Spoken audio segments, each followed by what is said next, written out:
everyone, welcome back or welcome to my channel. My name is Savannah and welcome back to Planet Zoo, more specifically River Rock Zoo. This is our very first project that I ever started in Planet Zoo years ago when it first came out, and while not so recently anymore, I've decided to go back and remodel it. They've gotten a whole bunch of funding or whatever we want to say that explains away, basically demolishing exhibits and rebuilding them completely. So today, as you can tell by the thumbnail and the title and what you see on your screen here, we're building for the coyote. The coyote was one of 7 animals that just came with the America's Animal Pack. And although in the screenshot videos I said I would probably build for the ocelot first, the coyote exhibit ended up being the first one that I got put together and ready to show you guys. I have started an ocelot build. It's kind of more of a one-off build. I'm building in the world that I just kind of build singular exhibits for because I had a specific inspiration idea for that one that didn't really fit in any project that I currently had going on. So you'll see that one a little bit later, hopefully, as long as I can get it together and get it finished. But this one, the coyote, I thought would go absolutely perfectly in the kind of canine building that we already started for the wolves in this project. If you're unfamiliar with River Rock Zoo, it's supposed to be set in like a temperate, maybe quasi-alpine-ish setting, and we a few episodes ago built for the gray wolves, and I said in that video, or at least I think I said in that video, on the other side I would probably add some other canine species so that they could kind of share a support area, and the exhibits would be fairly similar because it would probably be built all together at once, even though obviously this took me a little bit of time in between. But if we're talking about the project altogether, they probably would have built this kind of complex, this exhibit building and the exhibits together. So that's what we're doing. We're adding the coyote on the other side.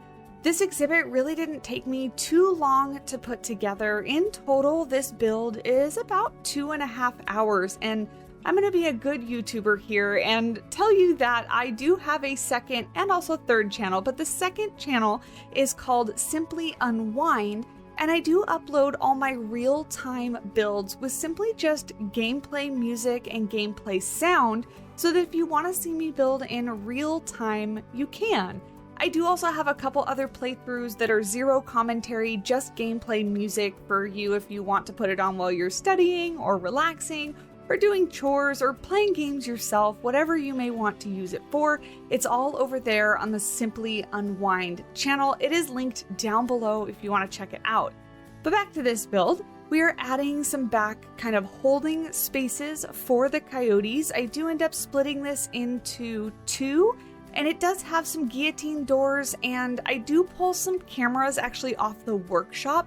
I do forget, I am the worst at remembering who builds the workshop items that I pull off of there. But the cameras are from the workshop. I don't end up adding those until like the very, very end.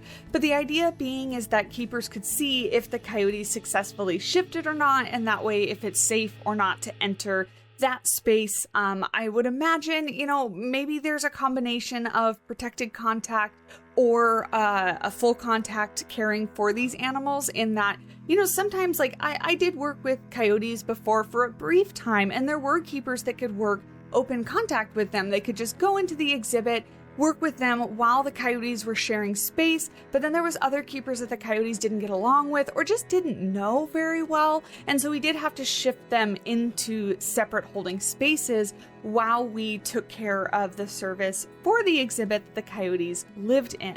So I just wanted to make both of those ways that you would care for this exhibit and these animals possible. So I'm just taking the kind of back holding space from the gray wolf side, flipping that over to the coyote side, and then making some adjustments. So that's what I'm doing here. I do have to say, going back and looking at the gray wolf exhibit, even though it's really not that old, I don't remember exactly when I finished that exhibit, but there's already things that I would change about it. Like going back and looking, I think I made it far, far too green comparative to this coyote exhibit. The coyote exhibit, I was really trying to take inspiration pictures from a few different exhibits. I'll go ahead and put the pictures up on the screen for you here. You can see that they are kind of sparsely landscaped, lots of dirt, rocks, and then a few pieces of landscaping here and there. So that's really what I was trying to mimic. I do feel like these kinds of exhibits aren't going to be super lush. Coyotes are huge diggers. So not only in their the exhibit perimeter do you either have to dig down and concrete down, or you have to run hot wire around the perimeter on the floor so that they can't dig out. But I think they're also going to probably be pretty hard on a lot of the landscaping that you put in the exhibit. And really you're going to get just like a lot of grasses or weeds that are going to grow here and there, things that are like native and natural to the environment that they're living in. I did try to also put like pace tracks, pace marks where the coyotes would frequently walk. And I do end up just basically making the entire thing dirt, using the lighter soil and the sand to mark out where the coyotes would frequently walk or the keepers would frequently walk, and then just using my favorite, the buffalo grass, all over the place. And so that was kind of what I was trying to do with the landscaping. I also didn't want the exhibit to be completely flat. As I just mentioned, coyotes are big diggers, and so I do feel like, although I was not able to recreate that very accurately in Planet Zoo, the kind of scale and what you can do with the landscaping or the terrain, is really not all there to make like actual tunnels that the coyotes would dig. But I just wanted it not to be flat because I don't feel like that would be the case. It would have some natural kind of ups and downs in the exhibit, as keepers would either fill in holes or, I don't know what they might do. I just don't think it would be flat. I did want to add a little water area for them as well. This is going to be pretty shallow. It's just meant to be like a small little watering pool for them to, drink out of, to walk in if they want to. And then at the very beginning of the video, I didn't really touch on it, but what I was making was their dens. I did do a very quick read on the AZA husbandry manual for canines, coyotes and wolves included, and a couple of the things that it talked about was making sure that they had shelter to either shelter individually or as a group. And so these kind of little den huts that I end up bringing over, the wooden ones that you saw me make in the beginning of the video, are meant to satisfy that need. That manual did talk a lot about the environment that coyotes are kept in that if the outside environment and weather is suitable for them, they don't actually need indoor shelter. So they don't have to be shifted inside at night. They don't need temperature controlled environments as long, again, as they're being kept in an area where they would naturally occur. And that is my idea for River Rock Zoo. In the screenshot of the coyote, I did show a lot of the range of coyotes, basically like all through Mexico, all the way through the United States, and a little bit up into Canada. They're found absolutely everywhere in a whole bunch of different environments. So the idea being that River Rock Zoo is somewhere where wild coyotes would be found, and so the outdoor environment would be suitable for them. So they do need shelter to go inside, if it's going to rain or be windy or something like that. So they have those little huts. But other than that, that's really all they have. Again, thinking that they probably would make their own too if they wanted to dig little dens or burrows. But that's how I was going to satisfy that. I basically from here on out am just doing lots of landscaping, lots of rocks, trying to make the exhibit as detailed as I possibly can, and also tie it in with the wolf exhibit. As I already mentioned, I kind of wanted them to be very, very similar.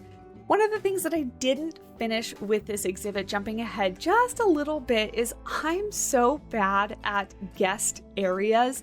I have such a clear idea when it comes to animal exhibits, and maybe it's because I've worked with animals for so long.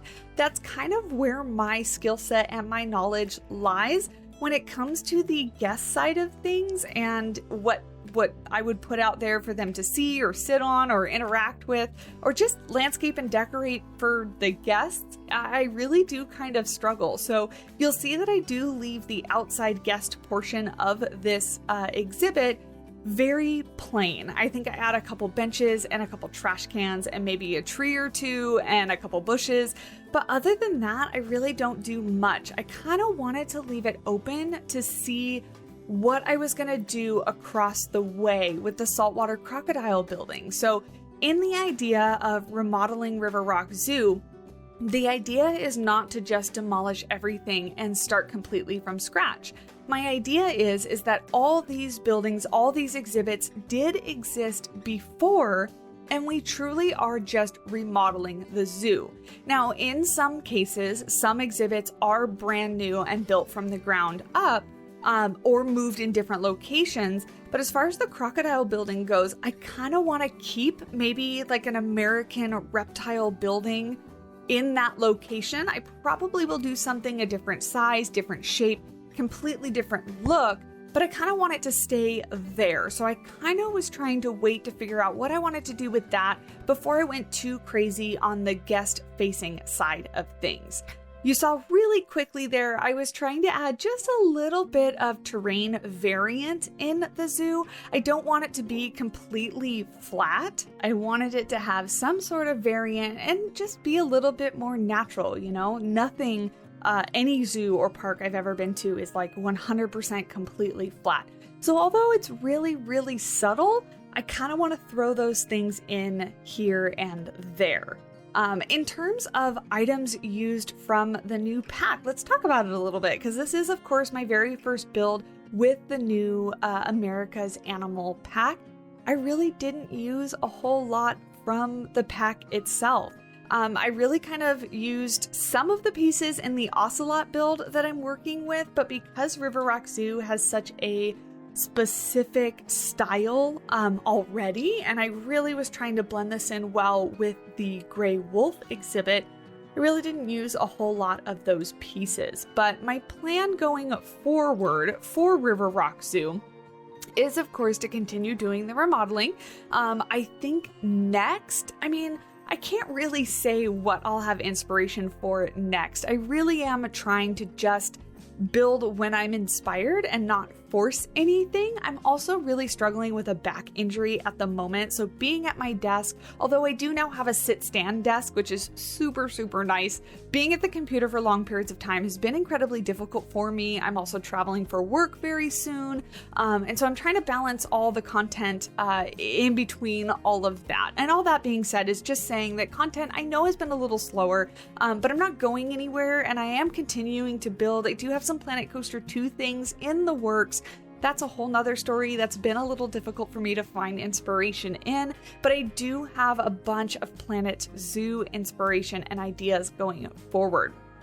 But anyway, I digress. I went off on a little bit of a tangent there, but going back to this build and adding like the rocks and things like that. If we look back at the inspiration pictures that I showed earlier, they kind of had like bigger rocks kind of spaced around. They had twigs, leaves, rocks, logs kind of laying in the exhibit. What I wanted to do is I marked out those pacing lines, right, where the coyotes would frequently walk. I wanted to give a reason for the coyotes to walk that path. So in the corner where paths meet, I've added a rock, or along that back edge of the exhibit, I laid that log. So some sort of obstacle or some sort of a reason that the coyotes would choose that path, obviously leading to things like the den, around the perimeter of the exhibit, into the back area through the guillotine door, to the water, you know, all those stuff that the coyotes would frequently access. But then using the landscaping as a way to mark out why they would pick that path. I felt like that really kind of made it look a lot more natural, a lot more believable and realistic. And then I'm just going through and I'm picking basically random pieces of landscaping that look good where they're supposed to be. I keep continually going back to this one view of the exhibit, and that's something that I frequently do, especially when I'm building for YouTube. You know, you need that good looking thumbnail, you need those good angles, the nice lighting, and so I continually go back to the one view and kind of frame that in to create that good thumbnail. And I'm paying attention to where the shadows are. This exhibit, because it's on the opposite side of the other exhibit, the wolf exhibit, the lighting is really not the best. So I did have to be kind of picky and choosy where I put big trees because it cast a lot of shade. Now, where that's probably really good for the animals themselves to have a good source of shade and shelter from the sun, it doesn't really look good for screenshots and things like that. So I was trying to play the balance of making this look really good so I can show it off for you all, and then also just, realistic and natural for the coyotes themselves. I did decide here I'm taking some of these logs from the Australia pack and I'm creating like a very minimal break in sightline really around the back viewing area. So obviously from the guest perspective area, they're going to be able to see if there's coyotes in this back holding space, but I didn't want to make it so just completely open. I also wanted to add just a little more of a visual detail to the exhibit. And I thought the logs were a great choice to just kind of add something that's there, not completely hide it, but maybe just obstruct the view just a little bit. And then I chose that sapling to kind of make it look like either a tall bush or like it is a sapling tree, very small, to kind of break the eyesight, the line of sight for there as well, just to kind of keep your eyes away from that area, because that is very much just a concrete box. That's all it really has to be, with some drains in the ground. I didn't add a hose, now that I think about it. I probably would have done that if I were thinking better of it. But anyway, just to break your line of sight so that you focus on the actual exhibit itself. And as you can see here, going back over to the gray wolf exhibit and pulling some of these flowers here, I think they were new at the time when I built the wolf exhibit. So I really kind of went crazy with them, but I am pulling some other details like these sticks and twigs and things like that, spreading those around again, just for a little bit of visual detail around the exhibit. And then lots of rocks. We can never have too many rocks. So I went ahead and went crazy with those. I did actually off camera decide to go back into the wolf exhibit and use the terrain paint and basically turn the entire thing into dirt and do the same kind of paint with the paste lines like I did the coyote exhibit over in the wolf exhibit. I think going back, I may adjust some of the grasses because they are really bright green and I kind of want them to be a little bit more subtle if they're going to match the coyote exhibit. It just looks a little bit more realistic. So I may go back in and do that, but at the same time, I kind of also want to focus on the other exhibits that I haven't yet remodeled. So we'll see. I'm adding a little bit of a barrier here between the exhibit entrance, like the back area for the keepers and the guests. This is going to be where the keepers go in, obviously, to get to the back support area for the coyotes and the gray wolves. And then I just added a couple little sign screens there. Oh, I did this on camera. There you go. I thought I did this off camera, but here you go. I'm doing exactly what I said I was going to do. Just changing that all to dirt to make it blend in just a little bit better. And I think it actually looks a whole lot better even after that just little subtle change. But anyway, I added a couple screens so that later I can add a couple advertisement posters and things like that. And we're honestly pretty much done. We're going to jump into a little cinematic shot here in just a minute. Here's the camera that I pulled off of the workshop. If you know the creator, tag them down below or let everybody know, because I don't actually remember who it was from, but it's perfect. I just wanted to make sure there was some monitoring availability for the coyotes, for the keepers in their space. And that's basically it. So if you're enjoying the series, if you're happy to see Planet Zoo come back to my channel, do leave a like and hit the subscribe button. It really does help me out. I've taken quite a break, and so the algorithm's not being entirely friendly to me right now. I'm also spending a lot of time covering 2 Point Museum, which I'm absolutely having a blast with. So if those videos haven't popped up for you and you're interested, it would mean the world to me if you went and checked them out, because I'm having a blast with those. But here you go, you can see the cinematics of our finished coyote exhibit. I'm so incredibly happy with how this exhibit turned out in the end. Let me know what you think, any suggestions you have for any tweaks, or which animal you'd like to see next remodeled in Planet Zoo, in River Rock Zoo specifically. So we have the saltwater crocodile, we also have the lemurs next to that, and then we do have, I think it was the bison on the other side of the park. those are kind of the exhibits that are butting up right against the spaces that I've already remodeled. So let me know if you have any opinions on which one I should do next. Let me know down in the comment section below. But until the next video, I will talk to you in the next one. Bye!